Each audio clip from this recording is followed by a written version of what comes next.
Hello guys, welcome back to UK dreams. ഇന്നത്തെ നമ്മുടെ video എന്ന് പറയുന്നത് നമ്മൾ ഒത്തിരി കെയർ ഹോമുമായിട്ട് ബന്ധപ്പെട്ടിട്ടുള്ള ഇൻ്റർവ്യൂ ക്വസ്റ്റ്യൻസ്, അതുപോലെ തന്നെ എക്സ്പീരിയൻസ്, ഒത്തിരി കാര്യങ്ങൾ മുമ്പ് വീഡിയോ ആയിട്ട് ചെയ്തിട്ടുണ്ട്. പക്ഷേ ഇന്നത്തെ വീഡിയോ എന്ന് പറയുന്നത് നമ്മൾ കെയർ ഹോമിൽ ഫേസ് ചെയ്യുന്ന ഇഷ്യൂസ് അല്ലെങ്കിൽ ഡിഫിക്കൽട്ടീസ്, അതുപോലെ തന്നെ നമ്മുടെ കെയർ ഹോമിൽ നമുക്ക് അനുഭവപ്പെടുന്ന കുറച്ച് എക്സ്പീരിയൻസ്, പിന്നെ നിങ്ങളൊരു കെയർ ഹോം ജോലി ഇപ്പോൾ ചൂസ് ചെയ്യുവാണെങ്കിൽ നിങ്ങൾ ബേസിക്കായിട്ട് അറിഞ്ഞിരിക്കേണ്ട കുറച്ച് കാര്യങ്ങൾ, ഇവയൊക്കെയാണ് ഇന്നത്തെ വീഡിയോയിൽ നിങ്ങളുമായിട്ട് ഞാൻ ഷെയർ ചെയ്യാനായിട്ട് ആഗ്രഹിക്കുന്നത്. അതുപോലെ തന്നെ ഒരു ദിവസം എനിക്ക് വന്നൊരു കമൻ്റ് ആയിരുന്നു, ഞാൻ കരുതി അതും ഒന്ന് നിങ്ങളോട് ഷെയർ ചെയ്യാമെന്ന്. കാരണം നിങ്ങൾക്ക് എന്നെ സായിപ്പിൻ്റെ അടി കിട്ടാറുണ്ടോ കെയർ ഹോം ജോലിയിൽ, അങ്ങനെയൊക്കെ പറയുന്നത് കേട്ടിട്ടുണ്ട്. അന്നേരം ഞാൻ കരുതി അതും കൂടെ ഒരു കാരണം ഇപ്പം നമ്മുടെ നാട്ടിൽ നിന്നൊക്കെ ഉള്ളവർക്കൊക്കെ ഒരു ഇതായിരിക്കും, സംശയമായിരിക്കും എന്തായിരിക്കും ഇവിടുത്തെ ജോലി. അന്നേരം എന്താണ് റിയാലിറ്റി എന്നുള്ളതിൻ്റെ ഒരു വളരെ ഇതായിട്ടുള്ളൊരു വീഡിയോ ആണ് നിങ്ങളുമായിട്ട് ഇന്ന് ഷെയർ ചെയ്യാനായിട്ട് ഞാൻ ആഗ്രഹിക്കുന്നത്. അന്നേരം വീഡിയോയിലേക്ക് പോകുന്നതിന് മുമ്പ് നമ്മുടെ ചാനൽ ഫസ്റ്റ് ടൈമാണ് കാണുന്നതെങ്കിൽ ഒന്ന് സബ്സ്ക്രൈബ് ചെയ്യുക. അതുപോലെ തന്നെ വീഡിയോ ഇഷ്ടപ്പെട്ടിട്ടുണ്ടെങ്കിൽ ഒന്ന് ലൈക്ക് ചെയ്യാനും മറക്കല്ലേ. അന്നേരം ആദ്യം തന്നെ പറയാനുള്ളതെന്ന് വെച്ചിട്ടുണ്ടെങ്കിൽ, നിങ്ങൾക്കൊരു കെയർ ഹോമിൽ ഒരു കെയർ അസിസ്റ്റൻ്റായിട്ട് ജോലി ചെയ്യാൻ ഒരു എക്സ്പീരിയൻസ് കിട്ടിയിട്ടുണ്ട്, എന്തായാലും നിങ്ങളത് യൂസ് ചെയ്യണം. എനിക്ക് ഒത്തിരി പേര് കമൻറ്റ്സ് ചെയ്തിട്ടുള്ള കാര്യമാണ്, കമ്മ്യൂണിക്കേഷൻ സ്കില്ല് ഒരു ഇഷ്യൂ ആണോ, അല്ലെങ്കിൽ ചേച്ചി എനിക്ക് ഇംഗ്ലീഷ് കറക്റ്റായിട്ട് അറിയത്തില്ല, അന്നേരം അതൊരു ഇഷ്യൂ ആണോ എന്നൊക്കെ ചോദിച്ച് ഒത്തിരി പേര് കമൻസിലോട് ചോദിച്ചിട്ടുണ്ടായിരുന്നു. പക്ഷേ ഞാൻ പറയട്ടെ, നമ്മൾ ഈ ഒരു രാജ്യത്ത് വന്നിട്ട് നമ്മൾ എന്തായാലും എത്രത്തോളം നമ്മൾ മറ്റുള്ളവരുമായിട്ട് കമ്മ്യൂണിക്കേറ്റ് ചെയ്യുന്നോ അതിനനുസരിച്ചായിരിക്കും നമ്മുടെ സ്കിൽസ് കാര്യങ്ങളൊക്കെ ഇമ്പ്രൂവ് ആവുന്നത്. ഇപ്പം ഞാൻ പറയാം, കുറേ പേരുണ്ട് ഈ ഒരു കമ്മ്യൂണിക്കേഷൻ സ്കില്ലിനെ പേടിച്ചിട്ട് ഫാക്ടറി ജോലികൾ അല്ലെങ്കിൽ വെയർഹൗസ് ജോലിക്ക് മാത്രമായിട്ട് പോകുന്നവർ. പക്ഷേ ഞാൻ പറയുന്ന എന്ത് വന്നാലും നിങ്ങൾക്കൊരു ഓപ്പർച്യൂണിറ്റി കിട്ടിയിട്ടുണ്ടെങ്കിൽ എന്തായാലും നിങ്ങൾ അപ്ലൈ ചെയ്യുകയും നിങ്ങൾ എന്തായാലും ഇൻ്റർവ്യൂ എല്ലാം അറ്റൻഡ് ചെയ്യണം. കാരണം നമ്മളൊരു ഇംഗ്ലീഷ് ലാംഗ്വേജിനെ പേടിച്ചുകൊണ്ട് ഒരിക്കലും നമ്മൾ മാറി നിൽക്കാനായിട്ട് പാടില്ല. അന്നേരം കമ്മ്യൂണിക്കേഷൻ ആദ്യം നമുക്ക് കുറച്ച് ബുദ്ധിമുട്ട് കാര്യങ്ങളുണ്ടായിരിക്കും. കാരണം ഇവിടെ ഇപ്പം നമ്മൾ കെയർ ഹോമിലൊക്കെ ആയാലും ഓരോരുത്തരുടെ സ്ലാങ് വ്യത്യാസമുണ്ട്. ചിലവരൊക്കെ സംസാരിക്കുമ്പോൾ നമുക്ക് പെട്ടെന്ന് മനസ്സിലാവില്ല. അതിപ്പോൾ ചിലപ്പോൾ സ്കോട്ടിഷ് അങ്ങനെ ഓരോരുത്തരുടെ പ്രൊനൗൺസിയേഷൻ അങ്ങനെയൊക്കെ ഒത്തിരി വ്യത്യാസ കാര്യങ്ങളുണ്ട്. പക്ഷേ അത് നമ്മൾ പിന്നെ കേട്ട് നമ്മളത് ഓക്കെ ആയി വരും. അന്നേരം പറഞ്ഞു വെച്ചാൽ നിങ്ങൾ മാക്സിമം കമ്മ്യൂണിക്കേഷൻ ചെയ്യാൻ, അല്ലെങ്കിൽ മാറി നിൽക്കാതെ പ്രോപ്പറായിട്ട് കമ്മ്യൂണിക്കേറ്റ് ചെയ്യാനായിട്ട് ശ്രദ്ധിക്കുക. നമ്മൾ എത്രത്തോളം ഇംഗ്ലീഷ് യൂസ് ചെയ്യുന്നു അതിനനുസരിച്ചായിരിക്കും നമ്മുടെ കമ്മ്യൂണിക്കേഷൻ സ്കിൽസ് കാര്യങ്ങളൊക്കെ ഇമ്പ്രൂവ് ആവുന്നത്. അന്നേരം ഒത്തിരി പേര് ചോദിച്ചിട്ടുണ്ടായിരുന്നു, സായിപ്പിൻ്റെ നിന്ന് അടി ഇടിയൊക്കെ കിട്ടാറുണ്ടോ എന്നുള്ളത്. അതാണ് ഞാൻ ആ ഒരു തംബ്നെയിലിൽ അങ്ങനെ കൊടുത്തിട്ടുള്ളത്. ശരിക്കും പറഞ്ഞിട്ടുണ്ടെങ്കിൽ നമുക്കിവിടെ UK കെയർ ഹോം എന്ന് പറയുന്നത് രണ്ട് തരത്തിലുള്ള പ്രധാനമായിട്ടും ഉള്ളത്. റെസിഡൻഷ്യൽ കെയർ ഹോമും ഉണ്ട്, നേഴ്സിംഗ് കെയർ ഹോമും ഉണ്ട്. റെസിഡൻഷ്യൽ കെയർ ഹോം എന്ന് പറഞ്ഞിട്ടുണ്ടെങ്കിൽ ഏകദേശം ഒരു 70% റെസിഡൻഷ്യൽ കെയർ ഹോമുകളാണുള്ളത്. അന്നേരം അവിടെ എന്ന് വെച്ചിട്ടുണ്ടെങ്കിൽ കൂടുതലും അത്യാവശ്യം ഇൻഡിപെൻഡൻ്റ് ആയിട്ടുള്ള ആൾക്കാരായിരിക്കും റെസിഡൻഷ്യൽ കെയർ ഹോമുകളിലുള്ളത്. അന്നേരം അവിടെയുള്ള കെയർ അസിസ്റ്റന്റ്മാർക്ക് അത്യാവശ്യം അവർക്കൊന്ന് ഹെൽപ്പ് ചെയ്യുക, അവരുടെ പേഴ്സണൽ കെയർ ഹെൽപ്പ് ചെയ്യുക, അത്രയേ ഉള്ളൂ. എന്നാൽ നേഴ്സിംഗ് കെയർ ഹോം എന്ന് പറഞ്ഞിട്ടുണ്ടെങ്കിൽ കൂടുതലായിട്ടും 24 hours, അതായത് നേഴ്സിംഗ് സർവീസ് ആവശ്യമായിട്ടുള്ളവരായിരിക്കും. അതായത് ഇപ്പോൾ പറയുകയാണെങ്കിൽ ഡിമെൻഷ്യ അല്ലെങ്കിൽ എന്തെങ്കിലും ക്രോണിക് ഡിസീസ്, അങ്ങനെ വളരെ സീരിയസ് ആയിട്ടുള്ള, അതായത് എപ്പോഴും മെഡിസിനും അതുപോലെ എപ്പോഴും അസിസ്റ്റൻസും ആവശ്യമായിട്ടുള്ളവരായിരിക്കും നേഴ്സിംഗ് കെയർ ഹോമുകളിലുള്ളത്. കൂടുതലായിട്ടും ഇപ്പോൾ ഡിമെൻഷ്യ കെയർ ഹോമുകളിലാണ് നിങ്ങൾ വർക്ക് ചെയ്യുന്നതെങ്കിൽ ഉറപ്പായിട്ടും നിങ്ങൾ ഇതുപോലുള്ള എക്സ്പീരിയൻസ് എന്തായാലും അനുഭവിച്ചിട്ടുണ്ടായിരിക്കും. ഞങ്ങളുടെ കെയർ ഹോമിലും ഡിമെൻഷ്യയാണ്, അതായത് മിക്സ്ഡ് ആയിട്ടുള്ളതാണ് നമ്മുടെ. അന്നേരം അവിടെ ഡിമെൻഷ്യ വാർഡുകളിൽ ഇതുപോലുള്ളതുണ്ട്. അന്നേരം അവിടെ വെച്ചിട്ടുണ്ടെങ്കിൽ ചില സമയത്ത് നമുക്ക് പറയാൻ വേണ്ടി പറ്റത്തില്ല. ഈ ഡിമെൻഷ്യ എന്ന് പറയുമ്പം അവർക്ക് പെട്ടെന്ന് മൂഡ് ചേഞ്ചസ് കാര്യങ്ങളുണ്ടായിരിക്കും. ഓരോരുത്തരും ബിഹേവ് ചെയ്യുന്നത് എൻ്റയർലി ഡിഫറെൻ്റ് ആയിരിക്കും. ചിലർ ഭയങ്കര അഗ്രസീവായിട്ടുള്ളവരായിരിക്കും. അന്നേരം അവരെയൊക്കെ കൺട്രോൾ ചെയ്യുക എന്നുള്ളത് പറയുന്നത് വളരെ ഡിഫിക്കൾട്ടായിട്ടുള്ള കാര്യമാണ്. ഇത് പറയുന്നതോടെ തന്നെ ഞാനൊരു കാര്യം പറയാം, എന്താണ് 1-to-1 കെയർ അങ്ങനെ കാര്യങ്ങളൊക്കെ ചോദിച്ചിട്ടുണ്ടായിരുന്നു. അന്നേരം അതിനും കൂടി ഉള്ളൊരു റിപ്ലൈ ആയിട്ട് ഞാൻ പറയാം. എന്നുവെച്ചാൽ ഇപ്പോൾ ചില റെസിഡൻസിന് നമുക്ക് ഒരു രീതിയിലും കൺട്രോൾ ചെയ്യാൻ പറ്റത്തില്ലാത്ത റെസിഡൻസ് ഉണ്ട്. അതെന്ന് വെച്ചാൽ അവർ ഭയങ്കര അഗ്രസീവായിരിക്കും. അന്നേരം അവിടുത്തെ സാധനങ്ങൾ നശിപ്പിക്കും, അതുപോലെ തന്നെ മറ്റുള്ളവർ ഉപദ്രവിക്കും. അങ്ങനെയുള്ള വളരെ അഗ്രസീവായിട്ടുള്ള അതായത് അഡ്വാൻസ്ഡ് ഡിമെൻഷ്യയൊക്കെ ആണെങ്കിൽ അങ്ങനെയൊക്കെയാണ് റെസിഡൻസ് ബിഹേവ് ചെയ്യുന്നത്. അന്നേരം അങ്ങനെയുള്ളവരെ കൺട്രോൾ ചെയ്യുന്നതിന് വേണ്ടിയിട്ട് ആ ഒരു റെസിഡൻസിനെ മാത്രം നോക്കുവാൻ വേണ്ടിയിട്ട് 24 hours ഒരാളുണ്ടായിരിക്കും. ചിലയിടത്ത് ആ ഒരു റെസിഡൻസിനെ നോക്കാൻ ചിലപ്പോൾ 2 പേരായിരിക്കും. അങ്ങനെയൊക്കെ ഉള്ളതുകൊണ്ട് അന്നേരം ആ ഒരു റെസിഡൻറ്റിൻ്റെ കൂടെ ഒരാൾ എപ്പോഴും കൂടെ ഉണ്ടായിരിക്കും. അന്നേരം അവരെന്ന് വെച്ചിട്ടുണ്ടെങ്കിൽ ഇപ്പോൾ അവരെന്തെങ്കിലും അഗ്രസീവായിട്ട് നിൽക്കുമ്പോൾ അവരെ അതിന് ഡൈവേർട്ട് ചെയ്യാനും, അതുപോലെ തന്നെ ഇപ്പോൾ അവരെന്ത് നശിപ്പിച്ചിട്ടുണ്ടെങ്കിലും ആ കൂടെ നിൽക്കുന്ന കെയറിനായിരിക്കും എല്ലാ റെസ്പോൺസിബിലിറ്റീസും കാര്യങ്ങളും ഉണ്ടാവുന്നത്. അതേപോലെ തന്നെ ഇപ്പോൾ അന്നേരം അതിൻ്റെ ഫണ്ട് ചിലപ്പോൾ ഫാമിലി ചെയ്യും, അല്ലെങ്കിൽ സോഷ്യൽ സർവീസുകാരായിരിക്കും ചെയ്യുന്നത്. അന്നേരം അങ്ങനെയുള്ള ആൾക്കാരും ഉണ്ട് കെയർ ഹോമിൽ. അന്നേരം നിങ്ങൾ കരുതും ഒരാളുടെ കൂടെ മാത്രം നിന്നാൽ മതിയല്ലോ. അത് ചെറിയൊരു പണിയൊന്നുമല്ല, നല്ല പണിയാണ്. കാരണം അവരെങ്ങനെ ഏത് രീതിയിലാണ് ബിഹേവ് ചെയ്യുന്നത്, അവരെന്തെങ്കിലും ഇതാക്കുമോ എന്നുള്ളതൊന്നും നമുക്ക് പറയാൻ വേണ്ടി പറ്റത്തില്ല. വളരെ ബുദ്ധിമുട്ടുള്ള ഒരു കാര്യമാണ്. അങ്ങനെയുള്ള കെയർ ഹോമുകളിലുണ്ട് ഒരു റെസിഡൻറ്റിനെ മാത്രം നോക്കാനായിട്ടൊരു കെയർ അസിസ്റ്റൻറ്റ്, അങ്ങനെയുള്ള ഇതുമുണ്ട്. അന്നേരം ഇങ്ങനെയുള്ള റെസിഡൻസിൻ്റെ അടുത്ത് നിന്നൊക്കെ അവരെന്താണ് ബിഹേവ് ചെയ്യുന്നതെന്നൊന്നും നമുക്ക് പറയാൻ വേണ്ടി പറ്റത്തില്ല. ചില റെസിഡൻസ് ആണെങ്കിൽ ഭയങ്കരമായിട്ട് കൂടുതലായിട്ട് നമ്മളിപ്പോൾ അവർ ബെഡിൽ കിടക്കുന്നവരൊക്കെ ആണെങ്കിൽ അവർക്ക് ഭയങ്കര ബുദ്ധിമുട്ടായിരിക്കും. നമ്മളിപ്പോൾ പേഴ്സണൽ കെയറിന് പോകുന്നതൊന്നും അവരുടെ അടുത്ത് ചെല്ലുന്നതൊന്നും അവർക്ക് ഒരു ഇഷ്ടമുള്ള കാര്യമല്ല. അന്നേരം അവർ അതിനുവേണ്ടി നമ്മളുടെ അടുത്ത് ഭയങ്കരമായിട്ട് അഗ്രസീവായിട്ട് ബിഹേവ് ചെയ്യും. ചിലപ്പോൾ നമ്മുടെ മുഖത്ത് തുപ്പും, നമ്മളെ മാന്തിപ്പറിക്കും, നമ്മളോട് ഭയങ്കരമായിട്ട് നമ്മളെ എങ്ങനെയൊക്കെ ഉപദ്രവിക്കാൻ പറ്റുമോ അങ്ങനെ ഒക്കെ അവർ ഉപദ്രവിക്കാനായിട്ട് ശ്രദ്ധിക്കും. അടി കിട്ടും. അതുപോലെ തന്നെ പക്ഷെ അവരൊന്നും അങ്ങനെ ഇതായിട്ട് ചെയ്യുന്നതല്ല ആയിരിക്കില്ല, പക്ഷേ അവർക്കതറിയില്ല, പിന്നെ അത് ഓർത്തു പോലുമില്ല. അങ്ങനെയൊക്കെയുള്ള ഒത്തിരി എന്താണെന്ന് വെച്ചാൽ ഈ ഒരു ജോലിയിൽ ഇത് ഒരു പാർട്ട് തന്നെയാണ്. നമുക്ക് അടിയും ഇടിയും ചവിട്ടും അതേപോലെ തന്നെ തുപ്പും എല്ലാം തന്നെ നമുക്ക് കിട്ടും. അതും ഇതിൻ്റെ ഒരു ഇതാണ് എന്ന് കരുതി നമ്മൾ ഒരിക്കലും അവരിപ്പോൾ നമ്മൾ അടിക്കുമ്പോൾ തിരിച്ചടിക്കാനോ ഇതാക്കാനോ ഒന്നും പാടില്ല. എന്നുവെച്ചാൽ ഏറ്റവും കൂടുതൽ നമുക്ക് ഈ ഒരു ജോബിൽ വേണ്ട ഒരു ക്വാളിറ്റി എന്ന് പറയുന്നത് ക്ഷമയാണ്. അതേപോലെ അവരെ ഹാൻഡിൽ ചെയ്യാനുള്ള ഒരിതും അത് നമ്മൾ അവരുമായിട്ട് വർക്ക് ചെയ്ത് കഴിയുമ്പോൾ നമുക്കത് ഇതാക്കാനായിട്ട് പറ്റും. അല്ലാതെ അവർ പഠിക്കുമ്പോൾ നമ്മൾ തിരിച്ചടിക്കാനൊന്നും പാടില്ല. കാരണം ഇവിടുത്തെ നിയമങ്ങളും അവർ റെസിഡൻഷ്യനെ അത് ആക്കുന്നതും സേഫ് ഗാർഡിങ് കാര്യങ്ങളൊക്കെ വരും. അന്നേരം അങ്ങനെയൊന്നും ചെയ്യാൻ വേണ്ടി പാടില്ല. അതും ഈ ഒരു ജോലിയുടെ ഒരു പ്രധാനപ്പെട്ട കാര്യം തന്നെയാണ്. നമ്മൾ കെയർ ഹോം ജോലിയിൽ ഏറ്റവും കൂടുതൽ ശ്രദ്ധിക്കേണ്ട ഒരു കാര്യം എന്ന് പറയുന്നത് ഡോക്യുമെൻറ്റേഷനാണ്. ഞാനീ ഒരു കാര്യം എന്ന് പറഞ്ഞാൽ ഇപ്പം നമ്മൾ എന്ത് കാര്യം ചെയ്തിട്ടുണ്ടെങ്കിലും നമ്മൾ കറക്റ്റായിട്ട് ഡോക്യുമെൻ്റ് ചെയ്തിട്ടുണ്ടായിരിക്കണം. ഇപ്പോൾ ഒരു ഇൻസിഡൻറ്റ് എന്തെങ്കിലും നടന്നിട്ടുണ്ടെങ്കിൽ പിന്നീട് ഒരു ഇൻവെസ്റ്റിഗേഷനോ പിന്നീട് എന്തെങ്കിലും ഒരു ചോദ്യം വന്നിട്ടുണ്ടെങ്കിൽ നമ്മളിപ്പോൾ കറക്റ്റായിട്ട് അല്ലെങ്കിൽ പ്രോപ്പറായിട്ട് ഡീറ്റെയിൽഡായിട്ട് നമ്മൾ ഡോക്യുമെൻ്റ് ചെയ്തിട്ടുണ്ടെങ്കിൽ പിന്നെ അത് നമുക്കത് ഒരിക്കലും അത് ഇതായിട്ട് വരില്ല. അല്ലെങ്കിൽ ഒരു ഇൻസിഡൻറ്റ് നടന്ന് നമ്മളത് ഡോക്യുമെൻ്റ് അല്ലെങ്കിൽ നമ്മൾ പ്രോപ്പറായിട്ട് നമ്മുടെ സീനിയേഴ്സിനോടോ അല്ലെങ്കിൽ നേഴ്സിനോടോ കമ്മ്യൂണിക്കേറ്റ് ചെയ്തിട്ടില്ലെങ്കിൽ അത് പിന്നീട് എന്തെങ്കിലും ഒരു ഇഷ്യൂ ആയി കഴിയുമ്പം അത് നമ്മുടെ ജോബിനെ വളരെയേറെ അഫക്റ്റ് ചെയ്യും.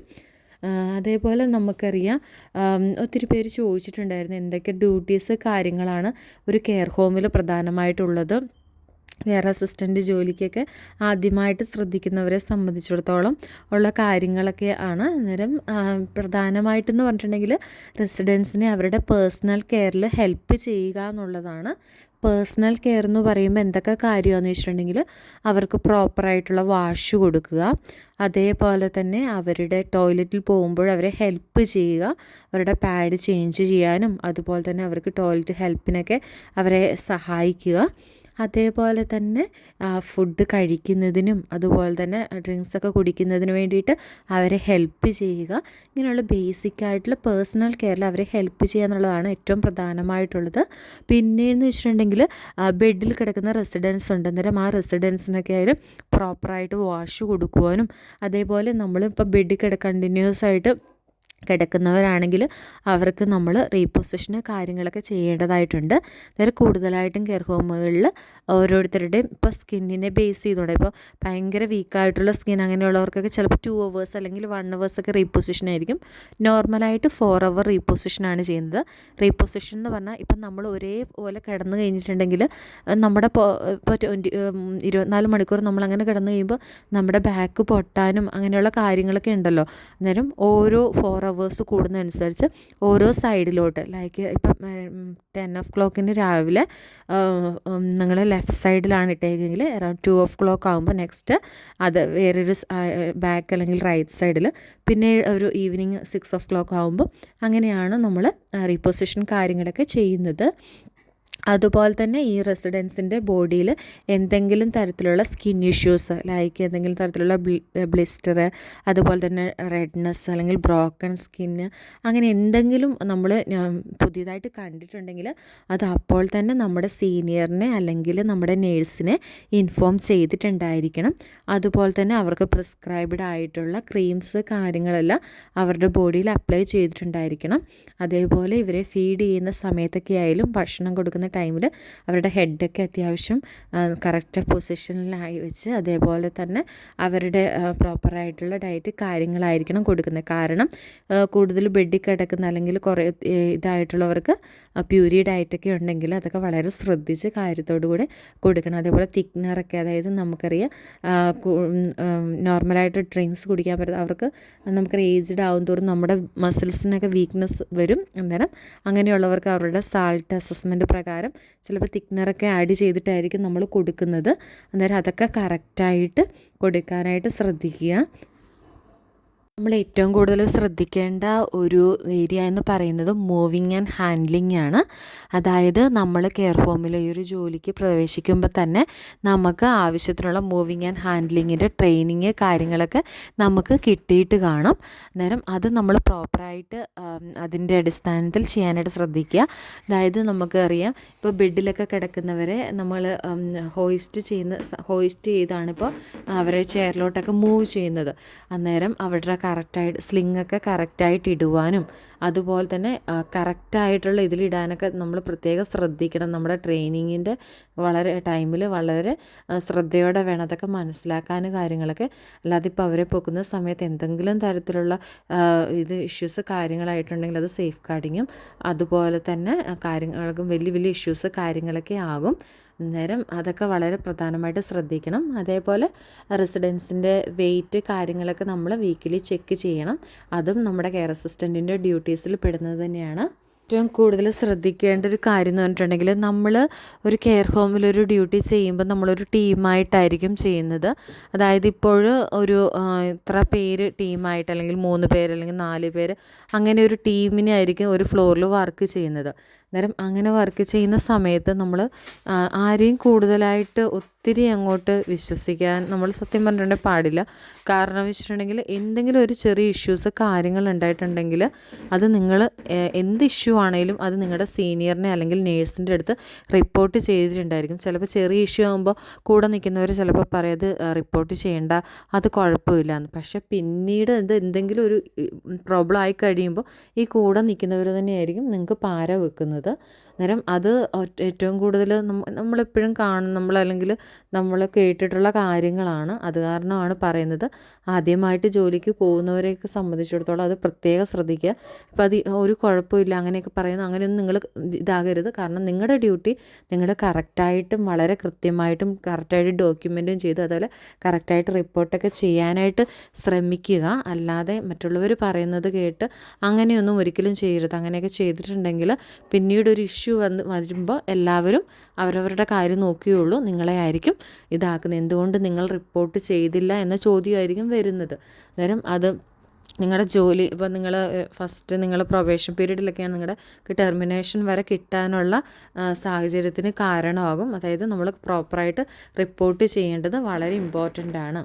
ഞാനിപ്പോൾ പറഞ്ഞതെന്ന് പറഞ്ഞാൽ ഒരു സീരിയസ് ഇഷ്യൂ തന്നെയാണ്. ഒത്തിരി പേർക്ക് ജോലി അങ്ങനെ നഷ്ടപ്പെട്ടിട്ടുണ്ട്.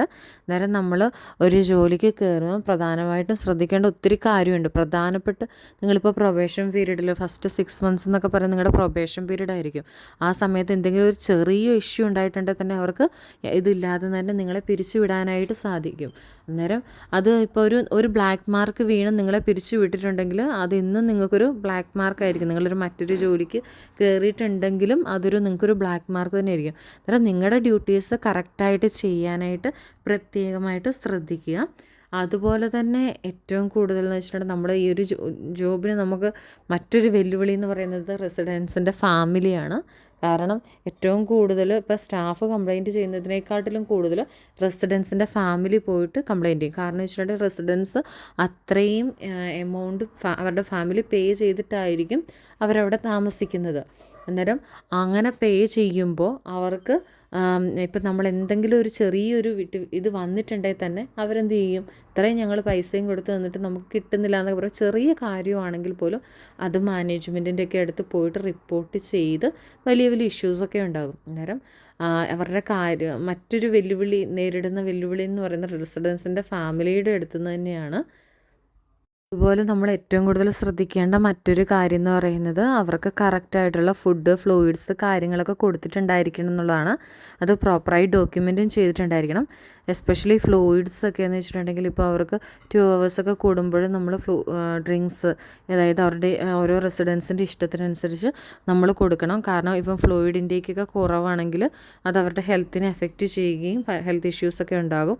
അന്നേരം ഇപ്പം നമ്മൾ റോങ് ആയിട്ട് ഡോക്യുമെൻറ്റ് ചെയ്ത് നമുക്ക് കൊടുക്കാതൊക്കെ ചെയ്തിട്ടുണ്ടെങ്കിൽ അത് കറക്റ്റായിട്ട് മനസ്സിലാക്കാനും ഇതാക്കാനൊക്കെ സാധിക്കും. അതും ഒരു വലിയ ഇഷ്യൂ ആണ്. അന്നേരം കറക്റ്റായിട്ട് നിങ്ങളുടെ ഡ്യൂട്ടീസ് കറക്റ്റായിട്ട് ചെയ്യുക. അതായത് കറക്റ്റായിട്ട് ഫുഡും അതുപോലെ ഫ്രൂട്ട്സൊക്കെ കൊടുക്കേണ്ട ടൈമിൽ കറക്റ്റായിട്ട് കൊടുക്കുക എന്നുള്ളത് വളരെ ഇമ്പോർട്ടൻ്റ് ആയിട്ടുള്ള കാര്യമാണ്. നമ്മൾ ഏറ്റവും കൂടുതൽ എന്ന് വെച്ചിട്ടുണ്ടെങ്കിൽ നമ്മൾ വളരെ പൊളൈറ്റായിട്ടും അതുപോലെ തന്നെ നമുക്ക് ചില സമയത്തൊക്കെ ഭയങ്കരമായിട്ടുള്ള ദേഷ്യം വരും. അതെന്ന് വെച്ചിട്ടുണ്ടെങ്കിൽ നമ്മൾ ഈ ഒരു ജോലിയുടെ ഏറ്റവും വലിയ പ്രത്യേകത എന്ന് പറഞ്ഞിട്ടുണ്ടെങ്കിൽ ഇപ്പോൾ ഫോർ എക്സാമ്പിൾ ഞാൻ പറയാം, ചില റെസിഡൻസ് ഉണ്ട്. അന്നേരം ഇവരുടെ എല്ലാവരുടെയും റൂമുകളിൽ ഓരോ ബസ്സർ ഉണ്ടായിരിക്കും. ഇവർ ഇപ്പോൾ കിടക്കുന്നിടത്ത് അല്ലെങ്കിൽ ഇരിക്കുന്നതിൻ്റെ അടുത്ത് ഒരു ബസ്സർ ഉണ്ടായിരിക്കും. അന്നേരം അവർക്ക് ആ ബസ്സർ ഞെക്കിയിട്ടുണ്ടെങ്കിൽ നമ്മളിപ്പോൾ നിൽക്കുന്നിടത്തെല്ലാം ഇങ്ങനെ ആ ഒരു ബസ്സർ ഇങ്ങനെ പോകുമ്പോൾ ഏത് റൂമിലാണ്, ഏത് റെസിഡൻസിൻ്റെ അടുത്താണ് നമുക്ക് ഹെൽപ്പ് കൊടുക്കേണ്ടതെന്നുള്ളത് നമുക്ക് മനസ്സിലാക്കാനായിട്ട് സാധിക്കും. അന്നേരം അങ്ങനെ പോകുന്ന ടൈമിൽ നമ്മൾ ആ ഒരു റെസിഡൻസിൻ്റെ അടുത്ത് പോയിട്ട് ചോദിക്കണം. ചില റെസിഡൻസ് എന്ന് പറഞ്ഞിട്ടുണ്ടെങ്കിൽ അവർക്ക് ഒരു കാര്യവും ഇല്ലാതെ അവരിങ്ങനെ നമ്മളെ ഭയങ്കരമായിട്ട് ഇറിറ്റേറ്റ് ചെയ്തുകൊണ്ടിരിക്കും. മീൻസ് ഇപ്പോൾ ചെറിയ കാര്യമാണെങ്കിലും ഇപ്പം ഫോർ എക്സാമ്പിൾ ഇപ്പോൾ അവർക്ക് ഒരു ടിഷ്യൂ പേപ്പർ എടുത്ത് തരാൻ വേണ്ടി പറഞ്ഞു. അത് കഴിഞ്ഞിട്ട് 2 സെക്കൻഡ് കഴിയുമ്പോഴത്തേക്ക് പിന്നെയും വിളിച്ചിട്ട് പറയും ഒരു ടിഷ്യൂ പേപ്പറും കൂടെ തരാൻ. അതുപോലെ ഇങ്ങനെ ഭയങ്കരമായിട്ട് കാര്യമില്ലാത്ത കാര്യത്തിന് വേണ്ടി ചിലപ്പോൾ ഇപ്പോൾ എത്രയും സമയമായി, പിന്നെ ഒരു 5 മിനിറ്റ് കഴിയുമ്പോഴത്തേനും വീണ്ടും ചോദിക്കും ഇപ്പം വീണ്ടും ഇപ്പോൾ എത്ര മണിയായി, നേഴ്സ് എപ്പോഴാണ് വരുന്നത്. അങ്ങനെ വെച്ചാൽ ഒരു കാര്യമില്ലാതെ ഇങ്ങനെ ചുമ്മാതെ ഇരുന്ന് ഇങ്ങനെ ബസ്സടിച്ച് നമ്മളെ ഇറിറ്റേറ്റ് ചെയ്യുന്ന ഒത്തിരി റെസിഡൻസ് കാര്യങ്ങളുണ്ട്. അന്നേരം അവരുടെയൊക്കെ അടുത്ത് നമുക്കിങ്ങനെ ചിലപ്പോൾ ആദ്യത്തെ ഒരു 5 ബസ്സറൊക്കെ നമ്മൾ കറക്റ്റായിട്ട്, പിന്നെ 6ാമത്തെ ഒരു കാര്യമില്ലാതെ ഇങ്ങനെ വിളിക്കുമ്പം മനുഷ്യരായ നമുക്ക് എന്തായാലും ദേഷ്യ കാര്യങ്ങളൊക്കെ വരും. പക്ഷെ എത്രയായാലും നമ്മൾ എന്ത് ദേഷ്യം വന്നിട്ടുണ്ടെങ്കിലും വളരെ ചിരിച്ചുകൊണ്ട് വളരെ സൗമ്യതയോടുകൂടെ വേണം അവരോട് ബിഹേവ് ചെയ്യാനും അതുപോലെ തന്നെ അവരോട് കമ്മ്യൂണിക്കേറ്റ് ചെയ്യാനും. പിന്നെ അവരെന്തെങ്കിലും ഇപ്പം നമ്മൾ എന്തെങ്കിലും ശരി റോങ് ആയിട്ട് അല്ലെങ്കിൽ കുറച്ച് ദേഷ്യപ്പെട്ടൊക്കെ സംസാരിച്ചിട്ടുണ്ടെങ്കിൽ അവരുടെ ഫാമിലീനെ അല്ലെങ്കിൽ അവർ സോഷ്യൽ വർക്കേഴ്സ് വന്ന് അവരോട് ചോദിക്കും. അങ്ങനെ മാസത്തിൽ അല്ലെങ്കിൽ ആഴ്ചയിലൊക്കെ വന്നിട്ട് അവരുമായിട്ട് നിങ്ങൾ എന്തെങ്കിലും പ്രോബ്ലംസ് ഇവിടെ ഫേസ് ചെയ്യുന്നുണ്ടോ, അല്ലെങ്കിൽ അങ്ങനെ എന്തെങ്കിലും ഇഷ്യൂസ് ഉണ്ടോ എന്നൊക്കെ ചോദിക്കുന്ന സമയത്ത് നല്ല ബോധമുള്ള മനുഷ്യരാണെങ്കിൽ അവർ നല്ല ഇതായിട്ട് പറഞ്ഞു കൊടുക്കും. ഇങ്ങനെ അന്നേരം അങ്ങനെയൊക്കെയുള്ള എന്തെങ്കിലും ഇഷ്യൂസ് കാര്യങ്ങൾ എന്തെങ്കിലും റിപ്പോർട്ടൊക്കെ പോയിട്ടുണ്ടെങ്കിൽ അത് മാനേജ്മെൻറ്റ് അന്വേഷിക്കുകയും അതുപോലെ തന്നെ അതൊക്കെ നമുക്ക് ഭയങ്കരമായിട്ട് നമ്മുടെ ജോലിക്ക് ഭീഷണിയായിട്ടുള്ള കാര്യങ്ങളാണ്. അന്നേരം എത്ര ദേഷ്യം വന്നിട്ടുണ്ടെങ്കിലും റെസിഡൻസിനോട് വളരെ പൊളൈറ്റായിട്ട് വളരെ ഇപ്പോൾ ദേഷ്യം വന്നിട്ടുണ്ടെങ്കിലും നല്ല ഹാപ്പി ആയിട്ട് നന്നായിട്ട് ബിഹേവ് ചെയ്യാനായിട്ട് ശ്രദ്ധിക്കുക. അതും ഈ ഒരു ജോബിൻ്റെ ഏറ്റവും പ്രധാനപ്പെട്ട കാര്യമാണ്. അതുപോലെ തന്നെ ഏറ്റവും പ്രധാനപ്പെട്ട കാര്യമാണ് നമ്മൾ റെസിഡൻസിനെ ലിഫ്റ്റ് ചെയ്യുന്ന സമയത്ത് നമ്മൾക്ക് ആ റെസിഡൻസിന് യൂസ് ചെയ്യേണ്ട മെഷീൻസ് അതുപോലെ തന്നെ ലിഫ്റ്റിംഗ് എയ്ഡ്സ് മാത്രം യൂസ് ചെയ്തുകൊണ്ട് അവരെ ലിഫ്റ്റ് ചെയ്യാനായിട്ട് ശ്രദ്ധിക്കുക. അല്ലാതെ ഒരിക്കലും നമ്മൾ നമ്മുടെ കൈ ഉപയോഗിച്ചുകൊണ്ട് മീൻസ് വെച്ചാൽ ഇപ്പോൾ ഹോയിസ്റ്റ് അല്ലെങ്കിൽ സ്റ്റാൻഡേർഡൊക്കെ വെച്ചിട്ട് റെസിഡൻസിനെ ലിഫ്റ്റ് ചെയ്യേണ്ടത് മോർ ലിഫ്റ്റൊക്കെ വെച്ച് ചെയ്യേണ്ടടുത്ത് നമ്മൾ എളുപ്പത്തിന് വേണ്ടിയിട്ട് കൈ വെച്ച് അവരെ എടുത്ത് പൊക്കി വെക്കുകയോ അങ്ങനെ എന്തൊക്കെ ചെയ്തിട്ടുണ്ടെങ്കിൽ അതിവിടെ ഇല്ലീഗലും വലിയ ഇഷ്യൂസുമാണ്, നമ്മുടെ ജോലിയൊക്കെ തെറിക്കുന്നതിന് ഏറ്റവും വലിയ കാരണമാകും. അന്നേരം അതൊരിക്കലും നമ്മളങ്ങനെ ചെയ്യാനായിട്ട് പാടില്ല. അതേപോലെ തന്നെ നമ്മൾ ബെഡ്ഷീറ്റൊന്നും വെച്ച് റെസിഡൻസിനെ ഇതാക്കാൻ പാടില്ല, അതും ഇല്ലീഗലാണ്. അതായത് സ്ലൈഡ് ഷീറ്റ് മാത്രം യൂസ് ചെയ്തുകൊണ്ട് മാത്രമേ നമ്മൾ റെസിഡൻസിനെ ഇപ്പോൾ ഫുഡൊക്കെ കൊടുക്കുന്ന സമയത്ത് ഇപ്പോൾ പൊക്കി കിടത്താനോ അങ്ങനെയൊക്കെ ഉണ്ടെങ്കിൽ സ്ലൈഡ് ഷീറ്റ് യൂസ് ചെയ്ത് മാത്രമേ ചെയ്യാനായിട്ട് പാടുള്ളൂ. അല്ലാത്തതെല്ലാം ഇല്ലീഗലായിട്ടുള്ള കാര്യങ്ങളാണ്. അതുപോലെ തന്നെ ഏറ്റവും ഡേഞ്ചറായിട്ടുള്ള മറ്റൊരു സിറ്റുവേഷൻ എന്ന് പറഞ്ഞിട്ടുണ്ടെങ്കിൽ ഇപ്പോൾ ഫോർ എക്സാമ്പിൾ നിങ്ങളൊരു റെസിഡൻസിൻ്റെ കൂടെ നിൽക്കുമ്പോൾ പെട്ടെന്ന് ആ റെസിഡൻറ്റ് ഏതെങ്കിലും തരത്തിൽ ഫോളിന് കാരണം അല്ലെങ്കിൽ നിലത്ത് വീഴുവോ അല്ലെങ്കിൽ അവർക്ക് എന്തെങ്കിലും പെട്ടെന്ന് ഒരു ആക്സിഡൻറ്റ് കാര്യങ്ങളുണ്ടായിട്ടുണ്ടെങ്കിൽ പെട്ടെന്ന് നിങ്ങൾ അവരെ ഒന്നും ചെയ്യാനായിട്ട് പാടില്ല. നിങ്ങളുടെ അടുത്തുള്ള പെട്ടെന്നുള്ള എമർജൻസി ബസർ അടിക്കുക, അതാണ് ഏറ്റവും പ്രധാനമായിട്ട് ചെയ്യേണ്ടത്. അല്ലാതെ ഇപ്പോൾ പെട്ടെന്ന് അവർ ഫോളോ ചെയ്ത് അവർ നിലത്ത് വീണ് കഴിഞ്ഞ സമയത്ത് അവരെ എടുക്കാനോ അങ്ങനെ അവർക്ക് നമ്മളായിട്ട് ഒരു ഇത് കൊടുക്കാനോ പാടില്ല. നമ്മൾ ചെയ്യേണ്ട കാര്യം എന്ന് വെച്ചിട്ടുണ്ടെങ്കിൽ നമ്മുടെ അടുത്തുള്ള എമർജൻസി ബസ്സേഴ്സ് ഉണ്ട്, അന്നേരം അതിൽ ഞെക്കുക. അന്നേരം എമർജൻസി ബസ്സർ പോകുമ്പം ആ ഒരു ഇതിൽ നേഴ്സും അതുപോലെ തന്നെ സീനിയർ കെയറേഴ്സും വന്നിട്ട് അവരുടെ നിർദ്ദേശപ്രകാരം മാത്രമേ നമ്മൾ ചെയ്യാവുള്ളൂ. അല്ലാതെ ഇപ്പോൾ പെട്ടെന്നൊരു റെസിഡൻറ്റ് വീഴുമ്പോഴത്തേക്കും അവരെ എടുത്ത് വെക്കാനോ അല്ലാതെ അവരെ ഇതാക്കാനോ ഒന്നും നമ്മൾ പാടില്ല. അത് പെട്ടെന്ന് നമ്മുടെ സീനിയേഴ്സിന് അല്ലെങ്കിൽ എമർജൻസി അടിച്ച് അത് ആക്കുക എന്നുള്ളതാണ് ചെയ്യേണ്ടത്. അത് ഇപ്പം നമ്മൾ തന്നെ എടുത്ത് വെക്കും അങ്ങനെയൊക്കെ ചെയ്തിട്ടുണ്ടെങ്കിൽ ഇതിവിടുത്തെ ഇല്ലീഗലും അത് ഭയങ്കര ലീഗൽ ഇഷ്യൂസ് കാര്യങ്ങളൊക്കെ ഉണ്ടാവുന്നതാണ്. അത് വളരെ പ്രധാനപ്പെട്ട ഒരു കാര്യമാണ്. പെട്ടെന്നൊരു റെസിഡൻസിന് എന്തെങ്കിലും ഒരു പെട്ടെന്നൊരു ഇത് വന്നിട്ടുണ്ടെങ്കിൽ ആ ഹെൽപ്പിന് വേണ്ടിയിട്ട് എമർജൻസി ബസർ അടിക്കുക. അല്ലാതെ നമ്മൾ അവരെ പെട്ടെന്ന് ഇതാക്കാനായിട്ടൊന്നും പാടില്ല. ഏറ്റവും കൂടുതൽ എന്ന് വെച്ചിട്ടുണ്ടെങ്കിൽ സ്റ്റാഫ് തമ്മിലൊരു ടീം വർക്ക് കാര്യങ്ങളൊക്കെ ഉണ്ടായിരിക്കണം. ഏറ്റവും കൂടുതൽ നമ്മൾ ഫേസ് ചെയ്യേണ്ട ഒരു ഇഷ്യൂ എന്ന് പറഞ്ഞിട്ടുണ്ടെങ്കിൽ അതാണ്. കാരണം നമ്മളിപ്പോൾ ഒരു ഫ്ലോറിൽ വർക്ക് ചെയ്യുന്ന സമയത്ത് നമ്മുടെ കൂടെ ആരാണോ അവരുമായിട്ട് നല്ലൊരു ഇതിൽ പോകാനായിട്ട് ശ്രദ്ധിക്കുക. അല്ലാതെ അവരുമായിട്ട് ഇപ്പം നമ്മളിപ്പോൾ 4 പേരാണ് വർക്ക് ചെയ്യുന്നതെങ്കിൽ 4 പേരും ഒരുപോലെ ഒരു ടീമായിട്ട് നിന്ന് വർക്ക് ചെയ്തിട്ടുണ്ടെങ്കിലാണ് ഇപ്പോൾ ഇതാകാനായിട്ട് സാധിക്കുള്ളൂ. ഫോർ എക്സാമ്പിൾ ഇപ്പോൾ ഒരു യൂണിറ്റിൽ 25 റെസിഡൻസ് ആണുള്ളെങ്കിൽ ഒരു 4 സ്റ്റാഫായിരിക്കും അവിടെ ഉണ്ടായിരിക്കുന്നത്. അന്നേരം ആ 4 സ്റ്റാഫും ഒരുപോലെ ജോലി ചെയ്യണം. അല്ലാതെ ഇപ്പോൾ ഒരാൾ മടി പിടിച്ച് അല്ലെങ്കിൽ ഒരാൾ ചെയ്യാതെ മാറി നിൽക്കുമ്പോൾ അതിൻ്റെ ഒരു ബർഡൻ മറ്റുള്ളവർക്കും വരും. അങ്ങനെ സ്റ്റാഫ് ഇഷ്യൂസ് കാര്യങ്ങളൊക്കെ ഒത്തിരി ഉണ്ടാകാറുണ്ട്. അതുപോലെ തന്നെ ആരെ അധികം കൂടുതലായിട്ട് വിശ്വസിക്കരുത്. അല്ലാതെ അവരോട് ഏത് ഇഷ്യൂ ഉണ്ടായിട്ടുണ്ടെങ്കിലും മീൻസ് എന്തെങ്കിലും റെസിഡൻസുമായി ബന്ധപ്പെട്ടിട്ടുള്ള ഇഷ്യൂ ഉണ്ടായിട്ടുണ്ടെങ്കിലും അത് ആരാണ് നിങ്ങളുടെ മേലധികാരിയായിട്ടുള്ള മീൻസ് സീനിയർ അല്ലെങ്കിൽ നേഴ്സായിട്ടുള്ളത് അവരുടെ അടുത്ത് പോയിട്ട് പ്രോപ്പറായിട്ട് കമ്മ്യൂണിക്കേറ്റ് ചെയ്യുക എന്നുള്ളതാണ്. അത് ഏറ്റവും ഇമ്പോർട്ടൻ്റ് ആയിട്ടുള്ള കാര്യമാണ്. ഒത്തിരിയേറെ ഇഷ്യൂസ് ഇതിൻ്റെയൊക്കെ പേരിൽ ഉണ്ടായിട്ടുണ്ട്. അതിൻ്റെ ഒരു അനുഭവത്തിൽ പറയുവാണ്. അന്നേരം കറക്റ്റായിട്ട് റിപ്പോർട്ട് ചെയ്യുക എന്നുള്ളത് ശ്രദ്ധിക്കുക. അതുപോലെ തന്നെ ഡോക്യുമെൻറ്റ് ചെയ്യുക. എന്ത് ഇഷ്യൂ ഉണ്ടായിട്ടുണ്ടെങ്കിലും ഫോർ എക്സാമ്പിൾ ഇപ്പോൾ ഒരു റെസിഡൻറ്റ് നിങ്ങളെ ഏതെങ്കിലും രീതിയിൽ ഷൗട്ട് ചെയ്യുക അല്ലെങ്കിൽ ഏതെങ്കിലും രീതിയിൽ അവർ അബ്നോർമലായിട്ട് നിങ്ങളോട് ബിഹേവ് ചെയ്യുക അല്ലെങ്കിൽ നിങ്ങൾ എന്തെങ്കിലും ചെയ്തിട്ടുണ്ടെങ്കിൽ അത് അപ്പം തന്നെ നിങ്ങൾ അവരുടെ ആ റെസിഡൻറ്റിൻ്റെ ഫയലിൽ ഡോക്യുമെൻ്റ് ചെയ്യുകയും അതുപോലെ തന്നെ നിങ്ങൾ അത് കറക്റ്റായിട്ട് നിങ്ങളുടെ സീനിയറിൻ്റെ അടുത്ത് കമ്മ്യൂണിക്കേറ്റ് ചെയ്യുകയുണ്ടായിരിക്കണം. ഇതിപ്പം പിന്നീട് അതൊരു ഇഷ്യൂ ആയിട്ടുണ്ടെങ്കിൽ നിങ്ങൾക്ക് കാണിച്ചു കൊടുക്കാനായിട്ട് ഒരു എവിഡൻസ് ആണത്. അല്ലാതെ നമ്മൾ എത്ര വെർബലായിട്ട് പറഞ്ഞിട്ടുണ്ടെങ്കിൽ നമുക്കൊരു ഇതുണ്ടാവില്ല. പക്ഷേ കറക്റ്റായിട്ട് പറഞ്ഞാൽ നമ്മളിപ്പോൾ കറക്റ്റ് ഡോക്യുമെൻ്റ് ചെയ്തിട്ടുണ്ടെങ്കിൽ അത് നിങ്ങൾക്ക് എന്നും ഒരു ബെസ്റ്റ് ഫ്രണ്ടായിരിക്കും. അന്നേരം ഡോക്യുമെൻറ്റേഷൻ എന്ന് പറയുന്നത് ഈ ഒരു ജോബിൽ വളരെ ഇമ്പോർട്ടൻ്റ് ആയിട്ടുള്ള കാര്യമാണ്. പ്രോപ്പറായിട്ട് ഡോക്യുമെൻ്റ് ചെയ്യുക എന്നുള്ളതും പ്രോപ്പറായിട്ട് നിങ്ങളുടെ സീനിയറിൻ്റെ അടുത്ത് കമ്മ്യൂണിക്കേറ്റ് ചെയ്യുക എന്നുള്ളതും വളരെ ഇമ്പോർട്ടൻ്റ് ആയിട്ടുള്ള കാര്യമാണ്. അതുപോലെ മറ്റൊരു കാര്യം എന്ന് പറയുന്നത് നമുക്കിവിടെ ഒരു റെസിഡൻറ്റിനും ഒരു കാര്യത്തിനും നമുക്ക് ഫോഴ്സ് ചെയ്യാനായിട്ട് സാധിക്കില്ല. കാരണം എല്ലാം അവരുടെ ഇഷ്ടത്തിനായിരിക്കും. ഫോർ എക്സാമ്പിൾ നിങ്ങളിപ്പോൾ ബ്രേക്ക്ഫാസ്റ്റിന് വേണ്ടി റെസിഡൻസിനോട് ചോദിക്കുന്ന ടൈമിൽ അവർക്ക് വേണ്ട എന്ന് പറഞ്ഞിട്ടുണ്ടെങ്കിൽ നോ എന്ന് പറഞ്ഞിട്ടുണ്ടെങ്കിൽ നിങ്ങൾക്ക് അവരെ നമുക്ക് ഒരു കാരണവശാലും അവരെ ഫോഴ്സ് ചെയ്യാനായിട്ട് പാടില്ല. ഇപ്പോൾ പിന്നെ അതുപോലെ തന്നെ അവരോടിപ്പം നിങ്ങൾക്ക് ഷവർ വേണോ അല്ലെങ്കിൽ നിങ്ങൾക്ക് ഒരു ബോഡി വാഷ് വേണോ, നിങ്ങൾക്കല്ല ഡ്രസ്സ് ചേഞ്ച് ചെയ്യണം എന്നൊക്കെ പറയുമ്പോൾ അവർ നോ പറയുവാണെങ്കിൽ നമുക്കൊരു കാരണവശാലും അവരെ അതായത് അവരെ കൂടുതലായിട്ട് നമുക്ക് ഫോഴ്സ് ചെയ്യാനോ അല്ലെങ്കിൽ അവരോട് അങ്ങനെയൊന്നും പറയാൻ വേണ്ടി പാടില്ല. അവർ നോ പറഞ്ഞിട്ടുണ്ടെങ്കിൽ അത് നോ എന്ന് തന്നെയാണ്. അത് കറക്റ്റായിട്ട് നിങ്ങൾ റിഫ്യൂസ് ചെയ്തു എന്നുള്ളത് ഡോക്യുമെൻ്റ് ചെയ്യാനായിട്ട് ശ്രദ്ധിക്കുക. അല്ലാതെ ഒരിക്കലും അവരോട് നീ മാറിയേ പറ്റുള്ളൂ അല്ലെങ്കിൽ അങ്ങനെയാണെന്നൊന്നും പറഞ്ഞ് ഫോഴ്സ് ചെയ്തിട്ട് നമുക്കൊന്നും ചെയ്യാനായിട്ട് പാടില്ല. അവർ നോ പറഞ്ഞിട്ടുണ്ടെങ്കിൽ അത് കറക്റ്റായിട്ട് ഡോക്യുമെൻ്റ് ചെയ്യാനായിട്ട് ശ്രദ്ധിക്കുക. പിന്നെ ഏറ്റവും കൂടുതൽ ശ്രദ്ധിക്കേണ്ട കാര്യം എന്ന് പറഞ്ഞിട്ടുണ്ടെങ്കിൽ റെസിഡൻസിന് എന്തെങ്കിലും തരത്തിലുള്ള സ്കിൻ ഇഷ്യൂസ് കാര്യങ്ങളുണ്ടായിട്ടുണ്ടെങ്കിൽ അത് കറക്റ്റായിട്ട് റെക്കോർഡ് ചെയ്യുകയും അതുപോലെ തന്നെ റിപ്പോർട്ട് ചെയ്യുകയും ചെയ്യുക.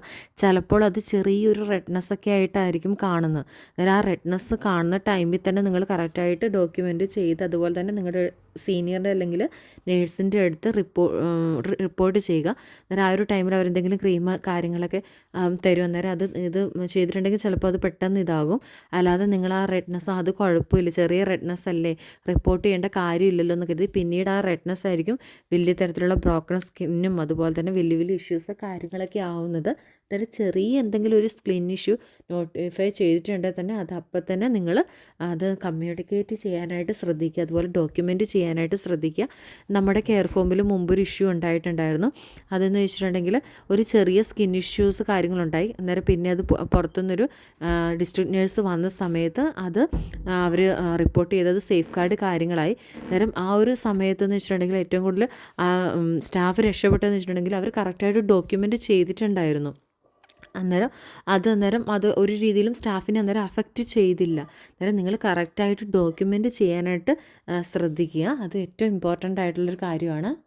കെയർ ഹോം ജോലിയിൽ കയറിയതിന് ശേഷം, അതായത് കെയറായിട്ട് വർക്ക് ചെയ്യാൻ തുടങ്ങിയതിന് ശേഷം നമ്മൾ എസ്പെഷ്യലി ഡിമെൻഷ്യ വാർഡുകളിലാണ് നമ്മൾ വർക്ക് ചെയ്യുന്നതെങ്കിൽ അവിടെ അവർക്കെന്ന് വെച്ചിട്ടുണ്ടെങ്കിൽ അവർക്ക് ഓർമ്മയൊന്നുണ്ടല്ലോ, അവർ ഏത് രീതിയിലാണ് ബിഹേവ് ചെയ്യുന്നതെന്നൊന്നും നമുക്ക് പ്രെഡിക്റ്റ് ചെയ്യാനായിട്ട് പറ്റത്തില്ല.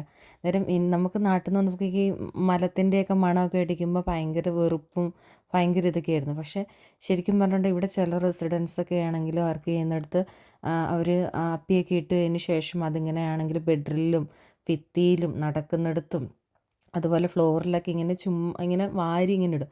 എന്നിട്ട് ശരിക്കും പറഞ്ഞാൽ അതൊക്കെ ഇതാക്കി അവരെ ക്ലീനാക്കി അവരെ ഒരു വൃത്തിയാക്കി എടുക്കുക എന്നുള്ളതും നമ്മുടെ ഒരു ഡ്യൂട്ടിയാണ്. അന്നേരം അങ്ങനെയൊക്കെ ചെയ്യുന്ന ടൈമിലെന്ന് വെച്ചിട്ടുണ്ടെങ്കിൽ റെസിഡൻസ് അവരെ ഇതാക്കുന്നതൊന്നും അവർക്ക് തീരെ ഇഷ്ടമുള്ള കാര്യമില്ല. അന്നേരം അവർ നമ്മളെ അടിക്കും, മുഖത്തിനിട്ടടിക്കും, മുഖത്ത് തുപ്പും. അങ്ങനെയുള്ള കുറേ എക്സ്പീരിയൻസും ഞാൻ അനുഭവിക്കേണ്ടതായിട്ട് വന്നിട്ടുണ്ട്. അതും ഈ ഒരു ജോലിയുടെ ഭാഗം തന്നെയാണ്. അല്ലാതെ അവർക്ക് ഫുഡ് കൊടുക്കുക, അല്ലാതെ അവരെ കുളിപ്പിക്കുക, ഇത് മാത്രമല്ല, ഇങ്ങനെയുള്ള കുറേ കാര്യങ്ങളുമുണ്ട്. നമുക്കിപ്പോൾ നോക്കിയിട്ടുണ്ട് ഒത്തിരി കെയർ ഹോമുകളിൽ കെയർ അസിസ്റ്റൻറ്റ് ജോബ് വേക്കൻസി കാര്യങ്ങളൊക്കെ ഉണ്ട്. അന്നേരം നിങ്ങൾക്കൊരു ഓപ്പർച്യൂണിറ്റി കിട്ടുവാണെങ്കിൽ നിങ്ങൾ ഇൻ്റർവ്യൂസൊക്കെ എന്തായാലും അറ്റൻഡ് ചെയ്യണം. അതിന് സഹായകരമാകുന്ന ഒത്തിരി വീഡിയോസ് കാര്യങ്ങൾ നമ്മുടെ ചാനലിൽ മുമ്പ് ചെയ്തിട്ടുണ്ട്. അതുവഴി ഒത്തിരി പേർക്ക് അത് ഹെൽപ്ഫുൾ ആയിട്ടുമുണ്ട്. ഒരിക്കലും നമ്മളൊരു കമ്മ്യൂണിക്കേഷൻ സ്കില്ലെങ്കിൽ അതിനെ പേടിച്ചുകൊണ്ട് ഈ ഒരു ജോബിൽ നിന്ന് മാറി നിൽക്കരുത്. കാരണം നമ്മൾ എത്രത്തോളം നമ്മുടെ സ്കിൽസ് യൂസ് ചെയ്യുന്നു അതിനനുസരിച്ചായിരിക്കും അത് ഇമ്പ്രൂവ് ആവുന്നത്. അന്നേരം ഇൻ്റർവ്യൂസിന് ഹെൽപ്ഫുൾ ആകുന്ന ഒത്തിരി വീഡിയോസ് കാര്യങ്ങളൊക്കെ നമ്മുടെ ചാനലിൽ മുമ്പ് ചെയ്തിട്ടുണ്ട്. അന്നേരം ഇന്ന് ഞാനൊരു ഡീറ്റെയിൽഡ് ആയിട്ടുള്ള വീഡിയോ ആണ് ചെയ്തിട്ടുള്ളത്. എനിക്ക് തോന്നുന്നു ഒരു കെയർ ഹോമിലെ നമ്മളിപ്പോൾ ഡെയിലി ചെയ്യുന്ന എല്ലാ കാര്യങ്ങളുടെയും ഒരു സമ്മറി ആയിട്ടാണ് ഞാൻ പറഞ്ഞിട്ടുള്ളത്. എല്ലാ കാര്യങ്ങളും ഞാൻ ഇൻക്ലൂഡ് ചെയ്തിട്ടുണ്ടെന്ന് ഞാൻ വിശ്വസിക്കുന്നു. അന്നേരം ആദ്യമായിട്ടൊരു കെയർ അസിസ്റ്റൻറ്റ് ജോലിയൊക്കെ അല്ലെങ്കിൽ ഒരു കെയർ ഹോം ജോബിനെ കുറിച്ചിട്ടൊരു ജെന്യുവിനായിട്ടുള്ളൊരിത് വേണമെങ്കിൽ നിങ്ങൾക്ക് ഇതിൽ നിന്നും മനസ്സിലാക്കാനായിട്ട് സാധിക്കും. അതുപോലെ തന്നെ കെയർ ഹോമിൽ ജോലി ചെയ്യുന്ന ആരെങ്കിലും ഈ ഒരു വീഡിയോ കാണുന്നുണ്ടെങ്കിൽ നിങ്ങൾക്കത് മനസ്സിലാക്കാൻ സാധിക്കും. അന്നേരം നിങ്ങളുടെ കമൻസും കൂടെ ഒന്ന് പറയുക. ഇതിൽ എത്രത്തോളം നേരം മറ്റുള്ളവർക്ക് മനസ്സിലാവുമല്ലോ നമ്മുടെ എത്രത്തോളം ഇതായിട്ടാണ് അല്ലെങ്കിൽ ഒരു കെയർ ഹോമിൽ എന്തെല്ലാം കാര്യങ്ങളാണ് അങ്ങനെയൊക്കെ മനസ്സിലാവുമല്ലോ. അന്നേരം സപ്പോർട്ട് ചെയ്യുക. അതേപോലെ തന്നെ എന്തെങ്കിലും ഡൗട്ട്സ് കാര്യങ്ങളുണ്ടെങ്കിൽ ജസ്റ്റ് കമൻറ്റ് ചെയ്യുക, ഞാൻ റിപ്ലൈ ആയിട്ട് തരുന്നതായിരിക്കും. അന്നേരം ഇത്രയേ ഉള്ളൂ ഇന്നത്തെ വീഡിയോ ഇഷ്ടപ്പെട്ടു എന്ന് ഞാൻ കരുതുന്നു. അതുപോലെ തന്നെ മറ്റൊരു കാര്യം എന്ന് വെച്ചിട്ടുണ്ടെങ്കിൽ നിങ്ങൾ ഏത് തരത്തിലുള്ള വീഡിയോസാണ് നിങ്ങൾക്ക് ഈ ഒരു ചാനൽ കാണാൻ താല്പര്യമുള്ളതെന്നുള്ളതും കൂടെ ഒന്ന് കമൻറ്റ് ചെയ്യുക കേട്ടോ. ഞാൻ പുതിയതായിട്ട് ക്രാഫ്റ്റ് വീഡിയോസൊക്കെ കാര്യങ്ങൾ ചെയ്യുന്നുണ്ടായിരുന്നു. അന്നേരം നിങ്ങൾക്കത് ഇഷ്ടപ്പെട്ടിട്ടുണ്ടോ എന്നുള്ളത് ഒന്ന് ജസ്റ്റ് ഒന്ന് കമൻറ്റ് ചെയ്യുക കേട്ടോ. എനിക്ക് ക്രാഫ്റ്റ് കാര്യങ്ങളൊക്കെ ചെയ്യുന്നത് ഭയങ്കര ഇഷ്ടമുള്ള കാര്യമാണ്. അന്നേരം ഞാൻ കരുതി അത് നിങ്ങളുമായിട്ട് കൂടെ ഷെയർ ചെയ്യാമല്ലോ എന്ന്. അതാണ് അങ്ങനെ കുറച്ച് വീഡിയോസ് കാര്യങ്ങളൊക്കെ ഇട്ടിട്ടുണ്ടായിരുന്നു. അന്നേരം നിങ്ങൾ ഏറ്റവും കൂടുതൽ ഏത് തരത്തിലുള്ള വീഡിയോസാണ് ഇഷ്ടപ്പെടുന്നതെന്നുള്ളത് പറയുക. അതുപോലെ തന്നെ ഈ ഒരു വീഡിയോയുടെ നിങ്ങൾക്ക് ഇഷ്ടപ്പെട്ടോ ഇല്ലയോ എന്നുള്ളത് ജെന്യുവിനായിട്ട് കമൻറ്റ് ചെയ്യുക. അതേപോലെ നിങ്ങളുടെ സപ്പോർട്ട് ഞാൻ പ്രതീക്ഷിക്കുന്നു. ഇത്രയും നാൾ നമ്മുടെ ചാനലിൽ തന്ന സപ്പോർട്ടിന് ഒത്തിരി നന്ദി പറയുന്നു. Thanks for watching my video. Thank you all.